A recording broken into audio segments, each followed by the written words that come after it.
के प्रति समर्पित है, इनकी भी जिम्मेदारियां हैं, लेकिन इन्होंने 1,46,000 परिवारों को प्रथम प्राथमिकता दी है। इसके बाद यहाँ इसके लिए जितने भी लोग यहाँ उपस्थित हैं, हम चाहेंगे एक बार जोरदार तालियों से गुड्डू भाई का स्वागत करेंगे और धन्यवाद देंगे कि इनका सहयोग अभी तो समाधान होगा, किस स्तर पे होगा हमें नहीं मालूम है। हो सकता है जो समाधान का स्तर हो उससे हम 100% संतुष्ट ना हो, फिर बचे हुए 10-15% के लिए हमें फिर से मेहनत की जाए। और हम तो वादा करते हैं कि आप जहां भी जिस स्थान पे जिस तरीके से संघर्ष करोगे, हमारा जो भी सहयोग होगा शारीरिक मानसिक आर्थिक, हम आपके साथ खड़े आपको मिलेंगे।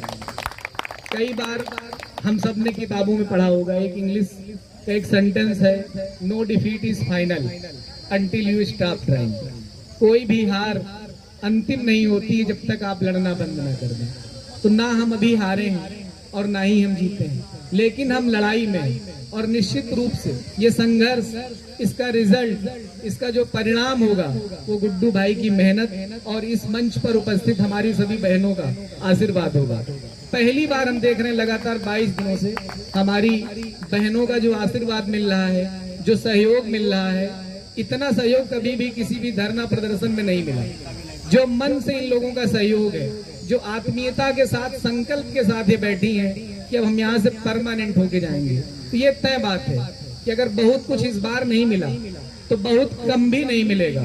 जैसा गुड्डू भाई को थोड़ी बहुत जानकारी है, अभी स्पष्ट रूप से इसलिए नहीं कहा जा रहा कि मुख्यमंत्री जी से मुलाकात के बाद ये आएंगे, यही बताएंगे, इसके बाद ही हम लोग यहाँ से जाएंगे।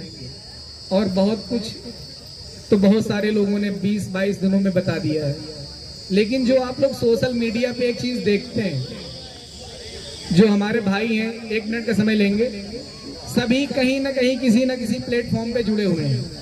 कोई भी संगठन का, किसी भी संगठन का, अगर वो प्रदेश अध्यक्ष हो, प्रदेश महामंत्री हो, बड़े से बड़ा पदाधिकारी हो, अगर वो कोई मैसेज डालता है तो उसके नीचे एक आप लाइन लिखिए कि आदरणीय आपके द्वारा भेजा गया संदेश क्या ईश्वर को साक्षी मान के भेजा गया है या सिर्फ आप शिक्षा मित्रों को गुमराह कर रहे हैं। आप उसे ईश्वर से जोड़ दीजिए, उसकी वास्तविकता को ईश्वर पे डाल दीजिए, तो ये जो फर्जी संदेश भेजे जा रहे हैं, जो भ्रामक खबरें चलाई जा रही हैं, उन पर विराम लगेगा। हमें नहीं कह रहे कि कौन किससे मिल रहा है, जिसकी जितनी हैसियत है वो उसी से मिल पाएगा।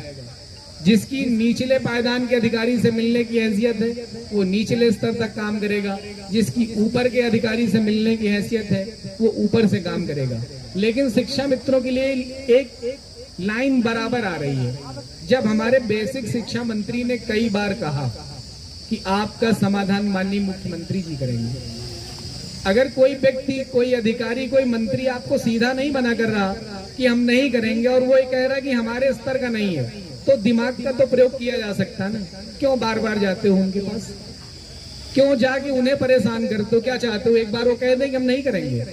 उन्होंने एक लाइन दी कि माननीय मुख्यमंत्री जी करेंगे, उस लाइन पे गुड्डू भाई ने काम किया। अगर ये कहा जाता कि बेसिक शिक्षा मंत्री के पास समाधान होता तो हम आज बेसिक शिक्षा मंत्री से मिलने का प्रयास करते हैं। जब सीधी सी लाइन है कि कहाँ से समाधान होना है, जिस प्लेटफॉर्म पे आपकी ट्रेन है वहीं जाओगे, तभी आपकी गाड़ी आएगी, उसी में बैठोगे।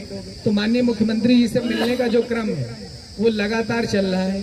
प्रयास यहाँ से इसलिए नहीं किया जा रहा कि हमें मुख्यमंत्री जी से मिलवा दो। अब शासन और प्रशासन की जिम्मेदारी है कि शिक्षा मित्रों का समाधान माननीय मुख्यमंत्री जी के द्वारा है, तो इनको मुख्यमंत्री जी से ही मिलवाया जाएगा। और जो भी मांग पत्र होगा आप लोगों ने, सब लोगों ने सार्वजनिक कर लिया है। अभी गुड्डू भाई ने 3 नाम दिए, वो तीनों नाम अपने आप में यूनिक हैं, नाम में कोई परिवर्तन की आवश्यकता नहीं है।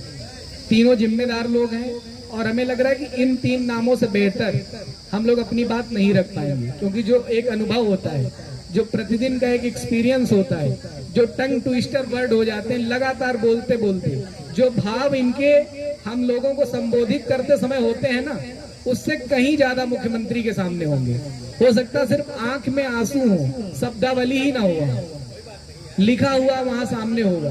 तो मैं एक और बात आपसे कहूंगा कि जो लिखा हुआ हो, लिखा हुआ बहुत कम हो, वहां पर बहुत कम संक्षिप्त रूप से लिख के जाइएगा, लेकिन शब्द कम हो और उससे फायदा ज्यादा हो। इस तरीके की ड्राफ्टिंग करके आप पहुंचिएगा और हमें उम्मीद है कि आपने बेहतर प्लान सोचा होगा, बनाया होगा, क्योंकि जो संघर्ष कर रहा होता है, जब व्यक्ति दिल से समाधान चाह रहा होता है, जिसके मन में नेतागिरी नहीं होती है, जिसके मन में कोई कॉन्स्पिरेसी नहीं होती है, जो सिर्फ हित चाह रहा होता है, वो अपनी पूरी आत्मा लगा देता है। जब किसी भी काम में आत्मा लगती है तो निश्चित रूप से ईश्वर का आशीर्वाद मिलता है। बहुत सारी समस्याएं आती हैं, मैं व्यक्तिगत बात नहीं करना चाहता हूं, मेरे जीवन में तो बहुत सारी समस्याएं आई हैं, लेकिन हमने कभी उन सारी चीजों को महसूस नहीं होने दिया। जो टारगेट है उसे करना है। हम हमेशा जब भी कोई मैसेज डालते हैं, किसी का भी मैसेज हो, अगर वो मुझे लगता है ये गलत है तो मैं उस पर तुरंत काउंटर करता हूँ। कल एक मैसेज माननीय उप मुख्यमंत्री जी की मुलाकात का डाला गया, मैंने उस पर तत्काल लिखा कि ईश्वर को साक्षी मान के बताओ कि फाइल कहाँ है, मानदेय कितने हजार होना चाहिए। आप कल्पना में क्यों लिख रहे हो कि सब हो गया? कुछ भी नहीं हुआ। कल शाम तक या आज तक आपका भी कुछ भी नहीं हुआ है। अब जब भी होगा मुख्यमंत्री जी से मुलाकात के बाद होगा। आपका समाधान 3 ही लोग कर सकते हैं, एक आपकी भाग्य, दूसरा उत्तर प्रदेश के मुख्यमंत्री, तीसरा केंद्रीय नेतृत्व। तीनों गुड्डू भाई के साथ हैं।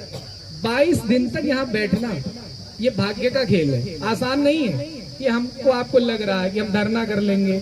अभी आपको बताया जाए कि अपने ब्लॉक में एक मीटिंग कर लीजिए, 3 दिन बैठना है। खंड शिक्षा भी अधिकारी भी आपका होता है, बीआरसी के लोग भी आपके होते हैं, लेकिन वो 3 दिन आप संयमित रूप से नहीं बैठ सकते हो। राजधानी में बैठना, लगातार मीडिया को फेस करना, शासन के पक्ष में कहीं ना कहीं थोड़ा बहुत विपक्ष में भी हमारी आवाजें जाती हैं, लेकिन आज हमारी मजबूरी है या हमारी जिंदगी का एक यही आखिरी सहारा है या एक ही विकल्प है, इसलिए मेहनत करनी है। और जब तक ये व्यक्ति गेट से बाहर नहीं जाएगा समाधान लेकर के, तब तक हम लोग भी जाने वाले नहीं हैं।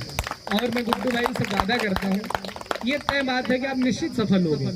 आपके साथ भाइयों के साथ जो बहनों का विशेष आशीर्वाद मिल रहा है, स्नेह मिल रहा है, ये आपकी मेहनत, आपकी ईमानदारी और आपके संघर्ष का परिणाम। इतनी आसानी से लोग किसी के साथ जुड़ते नहीं है। अब तो एक घर में भी रह कर के भी लोग नहीं जुड़ पा रहे हैं, तो आप तो प्रदेश को जोड़ के चल रहे हैं। बहुत बड़ा प्रदेश है, दूरियां बहुत है। हमें लगता है ललितपुर से जब कोई आता है ना, तो उससे पूछो कैसे बैग पैक करता होगा, किस तरीके से अपनी घर की व्यवस्था को किनारे करके निकलता होगा। एक शिक्षा मित्र जब 2 दिन के लिए कहीं जाता है तो उसका परिवार 4 दिन के लिए डिस्टर्ब होता है। पता चला छोटे बच्चे को स्कूल भेजना है या किसी महिला के पति को सुबह 7 बजे प्राइवेट जॉब में जाना है, वो नहीं खाना बना पाता है, सास से उसकी अनबन है, अधिकांश हो जाता है कि नहीं पट रही है या देवरानी साथ में सहयोग नहीं कर रही है, वो खाने की भी चिंता होती है। लेकिन एक उम्मीद है कि एक बार अगर मान सम्मान आ गया ना, तो जो आज परिवार कष्ट उठा रहा है उस परिवार के लिए हम कुछ बेहतर कर सकेंगे। तो इन्हीं शब्दों के साथ मैं ईश्वर से प्रार्थना करता हूँ, परमपिता भगवान शिव से प्रार्थना करता हूँ, भगवान हनुमान जी से प्रार्थना करता हूँ, माता सरस्वती को प्रणाम करते हुए कहना चाहता हूँ।